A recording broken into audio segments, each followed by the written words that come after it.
Hello, everyone, and welcome to another episode of the Automated Advantage. Today we have Jason Anderson on. Why don't you tell us a little bit about yourself and your business? Sure, absolutely. As you said, I'm Jason Anderson.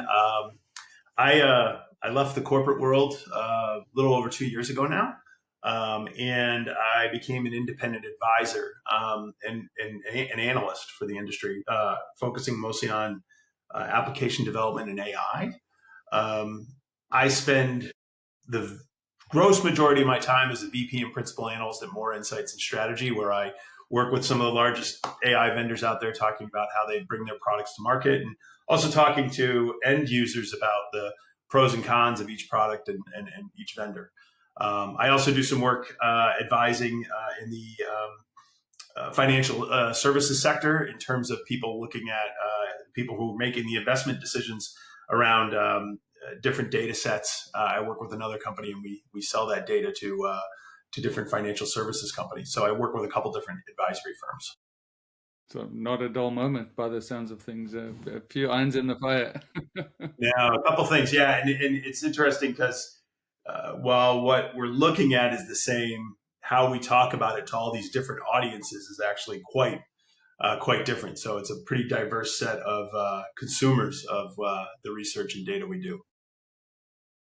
Yeah, so interesting. So you said you started you left the corporate world. So maybe take us all the way back and say, you left college, you said you were going to be a this and you did this kind of job, and then you decided you didn't want to do that anymore, and now you are where you are. So maybe take us through that journey. Yeah, sure. Yeah. Um, I guess I was always into computers from a very early age, and but as I got older and got to college, I wanted to do more real hard engineering work. So I started like studying like nuclear engineering and nuclear physics and things like that. And about midway through my college journey, I actually got an internship with what is now Accenture. At the time, it was called Arthur Anderson, and it completely reignited my love for computing. And I switched majors that very next semester, and I started out with a couple startups, and then I went and worked in uh, and what was I started out as a very hands-on consulting person for a while. Then I went into marketing and sales, and ultimately I went back after being in marketing and sales for a while. I realized that it wasn't as hands-on and technical as I liked. So about now, if we go way back now, so that gets you up to maybe the first, say third of my career. Then I switched into product management and product marketing, where I worked on application development tools, application servers, groupware, collaboration technologies, all kinds of different stuff. And I did product management for about 15 years, which actually a little more than that. And that kind of finished up with me leading all product at a company that was held by a private equity firm. So we were trying to take a company that had a number of kind of very relevant but somewhat kind of older technology and upgrading it and modernizing it for future and getting that into the market. What was cool about that was ultimately it was kind of a blessing and a curse. Those last few years were incredibly stressful working in a private equity environment, but also kind of very educational, learned a lot. And I I helped get the company to an exit. And once we got to the exit, I said, wow, what a great opportunity to kind of take a step back and reevaluate where I was.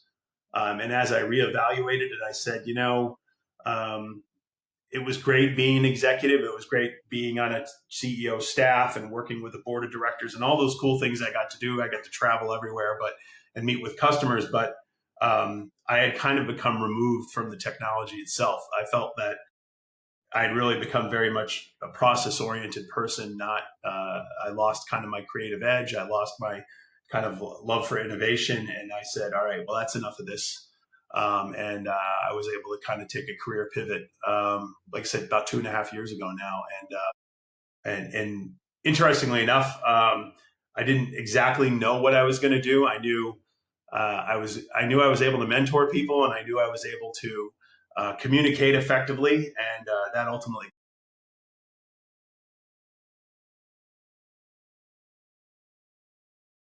And so yeah, I mean that takes us to maybe a good segue into, so if you take a look now and if there is such a thing of a typical day, maybe take us through, kind of like client acquisition, how people find you, what's your differentiating factor, and then in the most succinct way, Yeah, what do you do for them? Because I'm very curious to take it into this whole AI and analyzing type of stuff. So let's see where we go, if you sure. can if you can start like that. Yeah, I think the differentiation just comes from the voice. What started out for me with, like I said, I work mostly with most of my time, over 80% is with more insights, and I was a More client. And what I respected about what More had done when I was a client at my last job was that they really didn't they were a different sort of analyst firm in two very important regards. The first is they only hired practitioners. So the people who were assigned to work with me were very much like me, right? They had done this job before, type of stuff. The other part of it was is that they made all of their research available publicly, because one of the things about it is that there's somebody always paying for the research, right? No matter what type of research you're doing. And then there's always a consumer. And in the analyst world, especially the big analyst firms, oftentimes they're getting the vendor to pay for the research, and then they're making the consumer pay for it. And I always felt that was kind of unfair. And so for me, it was like one of those things where I really enjoyed the openness of it. So, which brings me to kind of how people find us. You know, with More Insights, and with the other company I work with, Lifter Insights, both companies share their research, or share portions of their research publicly. So part of it is we showcase our skills, we showcase what we do. People can read it and go, "Wow, these are smart folks. I want to work and engage with them." I think the other important point to that, and what really has been the accelerant to both of those things, is social networking, where, it's not like, hey, you have to come to our website and log in and have all this stuff. You can just get the materials from, X or LinkedIn, or whatever you choose, and you can get at that data and learn from it. And we think that's, very important. We always felt that was very important, but now we think it's even more important, because ultimately, um, that type of research is the stuff that goes into helping train AIs. So kind of the knowledge that we're building and the knowledge we're imparting and publishing is hopefully getting scooped up and put into, what you see from, the likes of Anthropic, or Meta, or whoever, right? So or OpenAI for that matter. So we really feel very strongly about kind of open access to the research, and then that's how we kind of engage customers, and it's also how we differentiate, right? So that's kind of the gist of it. So if somebody finds you, then, so let's take me through like a case study. If somebody finds you and says, "Hey, I want you to do fill in the blanks," and then you guys, you talked about you didn't say the words, but maybe dispelling the myths or creating the reality of what it is they're looking for. Maybe kind of talk us through that. Yeah, there's really two forks to it. I mean, the first fork is, can you help me tell my story, right? So you find that, especially now, as marketing has evolved, um, it's hard to get the message out for a particular product, to many segments. So what ends up happening is a lot of what you see from product messaging is pretty homogenized. So if there's a special story or a special usage of a technology or something that sets it apart, sometimes that gets lost in the shuffle, especially with these big technology vendors. So what we're really good is kind of amplifying and kind of giving them kind of a little bit more of a precision capability, to what they make.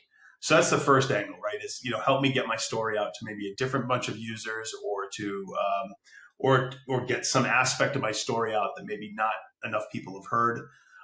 Oftentimes, we're the people who identify that aspect for them, because we sit with hundreds of vendors a year, and so we can go, hey, that thing you have there, you might not think it's unique, but it is. So maybe we should talk about that more. So there's the communication angle.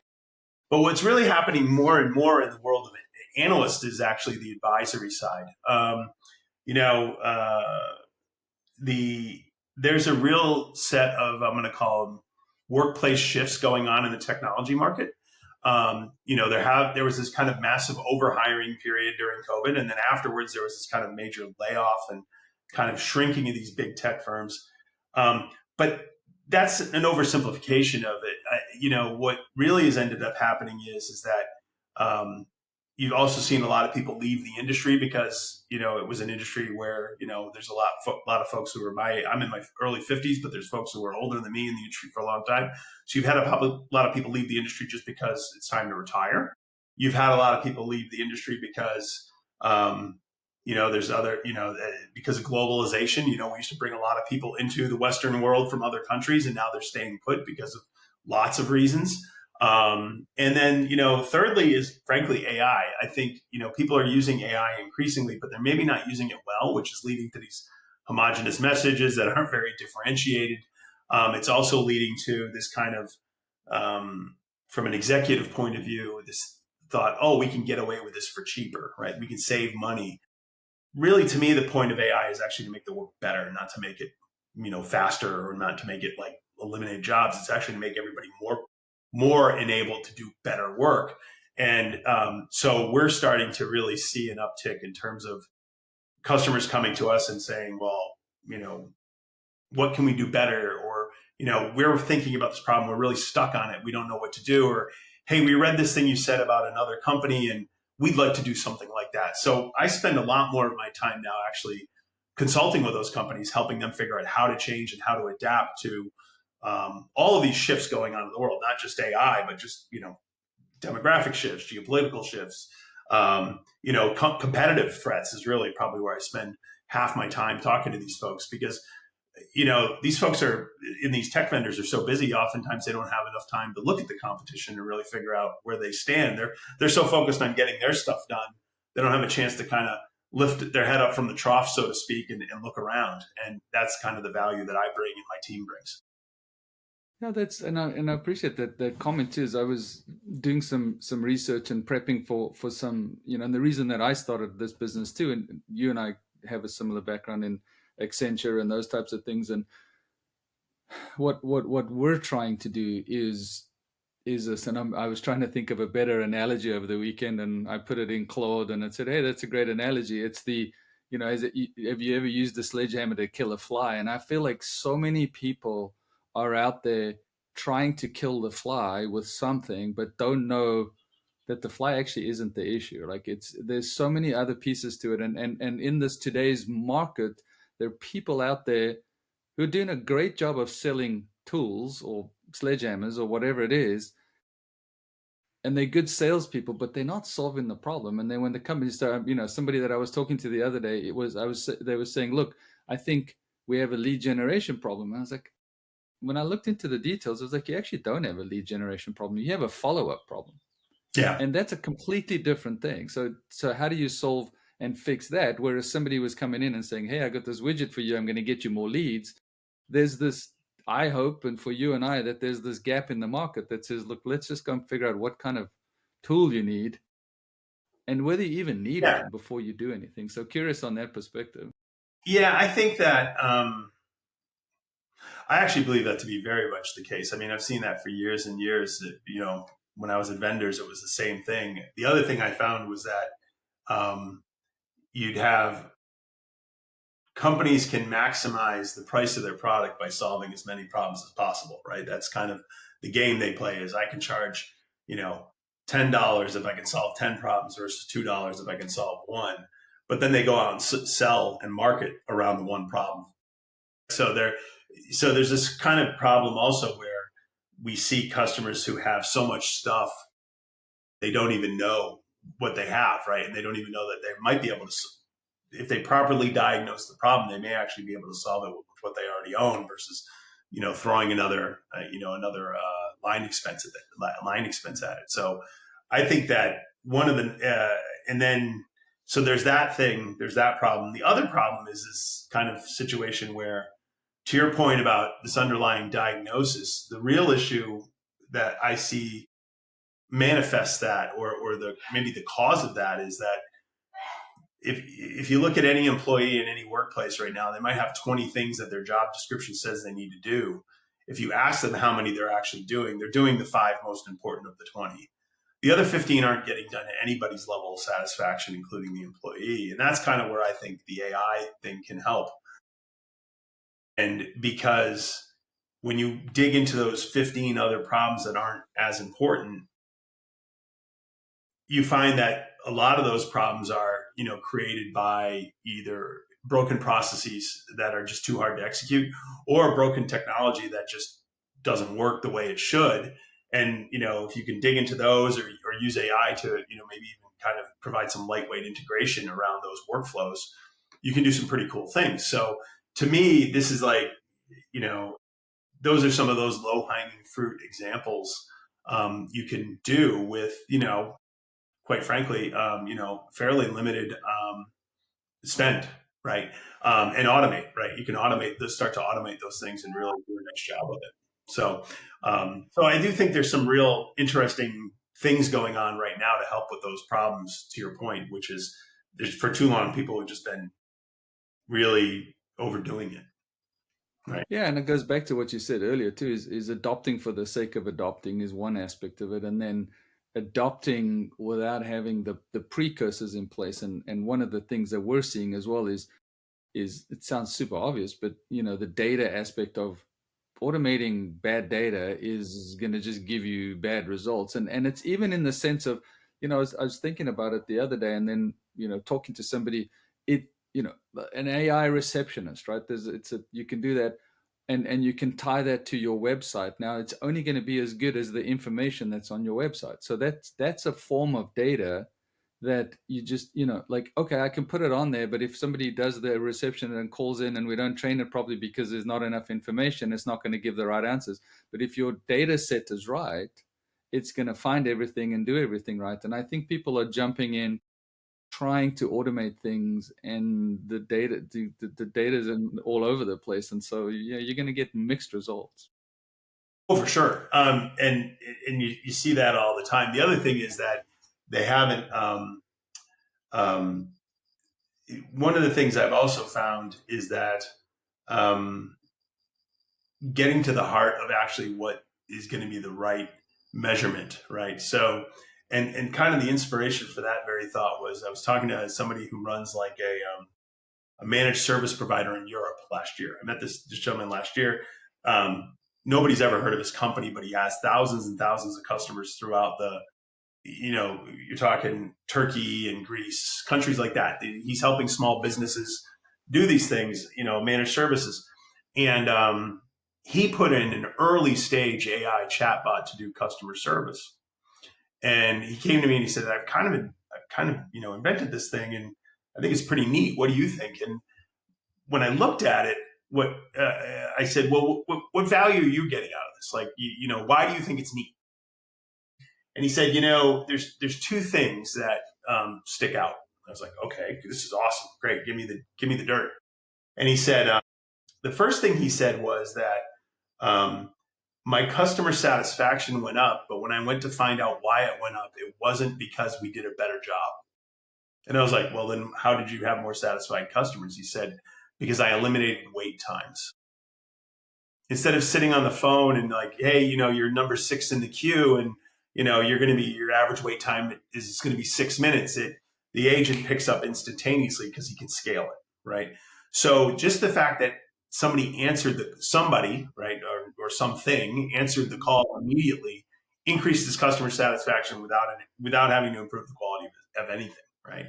The second thing is that he realized, which this is the part that I always thought was brilliant, was he said, I'm not going to let the AI agent or the AI LLM run afoul. I'm going to only point it in a wiki. And the people who are going to manage that wiki are my old customer service reps. So instead of him saying, we're going to get rid of all these customer service reps and put in this AI solution, what he did was he said, I'm going to design this around those people, and I'm going to change their job role, and I'm going to just kind of keep this, to your point. I have a very well curated data set that is very pure, that is managed by experts. And all of a sudden, he's now able to scale his business better, because his challenge wasn't that he needed to remove people. His challenge was he couldn't hire enough people. So what he did was he scaled his people, right? And by doing that, he did a really nice thing. And he did it in a very kind of, to your point, practical way. Like, hey, I'm just going to put together a wiki. You could do that with a tool like Obsidian, right? Or just anything, right? And then he just put an LLM in front of it and then put a chatbot in front of it and just made the people who used to pick up the phone manage the process. And he's getting this great result. And so to me, that was like really a depth of understanding of what he was trying to solve, right? Um, the other example, I'll give the negative example of that is that I've spent a lot of my time talking with companies who have built application development agents. And the problem with those is that they only do unit testing. They don't do like true system testing. So what happens is all this code gets generated, and in the beginning of the process, it looks good. Then it gets handed over to the people who do real quality assurance testing, and it falls apart. It doesn't necessarily hang together well, or it isn't well, maybe isn't well documented because it was really kind of worked on in a vacuum. So you're starting to see this situation where you have a bump in productivity in one step in the process, a significant bump in many cases. But then, unfortunately, that average gets dragged down because they're not getting to market faster. So is the problem you're trying to solve, do I want to get applications to market faster? Do I want to get applications to market in higher quality on day one? Or do I want my developers just to go faster? Well, if you want your developers to go faster, these tools are great. But if you want to get to market faster, those two don't necessarily translate. Or they don't Yeah, necessarily translate at the level you'd expect. exactly. And the other component to that is, and I think people fall foul to this all the time, is they get this great idea, they develop an app or a solution or whatever it is, and to your point is they've used it in their little testing environment of 5 people, and suddenly they make it accessible to 100 people, and the thing falls apart. Like, and I think we're running foul of a lot of that today as well. Or they get the bill. With consumption-based pricing on this stuff, there have been a lot of people who go, I thought I was going to save all this money, and they're saving money, but they're not saving the money they expected to save. Exactly. Yeah, no. Well, we're getting close to the end of the time, so maybe just I know when you and I were interacting and we were trying to get this scheduled, you do a lot of traveling and all of those things. So if there is a typical week, what does a week look like for you? Yeah. Oh, happy to share. You asked that at the beginning. Really, it comes down to there's kind of what I'll call on season and off season. Right. And if you think of the year having 4 seasons, there's 2 on seasons and 2 off seasons. Right. I'm in the middle of the first on season, which is spring. So basically what that means, to your point about travel, is I travel almost every week for about a period of 2 to 3 months. This month, I'm very happy because I live in the Boston area and my conference is in Boston. So that's a good one. I don't have to worry, but I will be heading off to Florida next week. So during the on season, it's actually really, I'm at the events, I sit in keynotes, I meet with the executives, and our clients want, their information to be out there and broadcast as widely as possible. So it's a pretty intense time, right? So a day might be get up, spend the day at the event, maybe grab a quick dinner, or maybe even go to a reception with the client to make sure that, from a business development standpoint, they're happy people. And then I go back to my room and I write. I write and I'm doing social posts or I'm creating videos right in my room. I have kind of my own little video production rig, and I have my own, thanks to AI, I'm writing and publishing quicker. And that's during the season. And we have a fall season and a spring season. So it kind of is, I'm near the end of my spring season and I'll be entering the off season. I'd love to say I can go to the beach and hang out during the off season. That's not really what the off season is about. The off season is really where I do my deeper research. So instead of being, I'm going to an event for IBM this week. And I'll be talking about IBM's new technologies and all the things they do. Well, during the off season, what I'll do is I'll say, well, IBM has this and Google maybe has that, right? And they're kind of similar. And I'll write and develop content and say, well, if you're an enterprise buyer, and you have these 5 requirements, or, you might want to consider this one versus that one, or, this is how people are doing pricing. So I really kind of do a more holistic set of deeper more involved kind of, let's call it cross industry research during those months. And ultimately, that kind of is twofold. First off, that's my favorite part of the job next to advising the clients. So the second part of the off season is when I do a lot of my advisory work. So just to give you an example, IBM is going to do a show this week. I'm sure I'm going to have commentary on it and talk about it. I am willing to bet you that at some point this summer during the off season, IBM will call me up and say, "Hey, Jason, we have another big show coming up in the fall, and what do you think we should do?" Or "Hey, we talked about this product. What do you think the next step is in terms of our communications plan? Or are we positioning this properly versus the competition?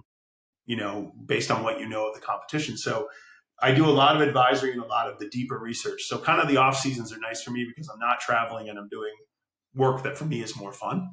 I can tell you that a lot of my peers do like to go to the events and they like to rub elbows with the big shots and they like to, do the tweeting and all that other stuff.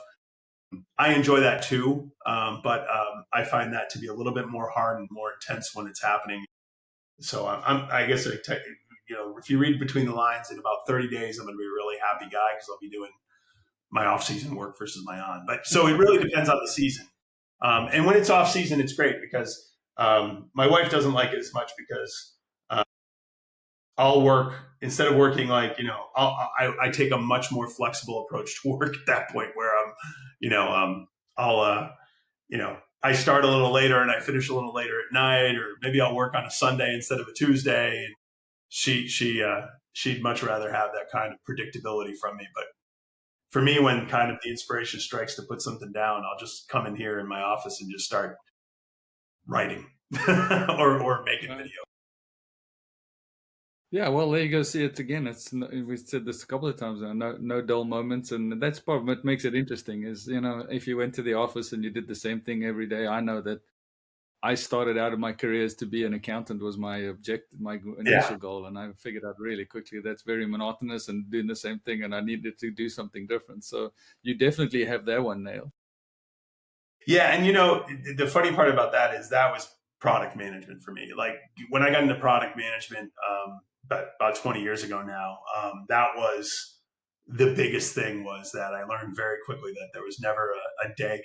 Being a product manager, there's never a day you could describe as typical. And so after doing that for a while, I knew that that was a key requirement of whatever I did next. I definitely couldn't have been a barista or something where I'm churning out cortados all day. Absolutely. Well, so do your commercial real quick. Just how do people find you? I'm LinkedIn. I'm assuming the name, Yeah. website, and all of that stuff. Just tell us. Yeah. So on LinkedIn and X, I'm Jason T. Anderson, and Anderson is Andersen, the Danish spelling of Anderson. So you can find me on both of those there, and that's where all of my updates go. And then most of my written work now shows up on the More Insight Strategy website. But again, if you find me on LinkedIn or X, I basically, whenever something comes out, I post that, hey, here's a new piece of research. So either way is great. I also do some work with a company called, a couple other companies. One's called Lifter. That's the financial services sector. So if you're a financial services professional and you want to learn a little bit more about what's going on in the cloud specifically, Lifter Insights, also on LinkedIn, good source. And then the last one is I also do work, a lot of videos and podcasts with a company called 65 Media.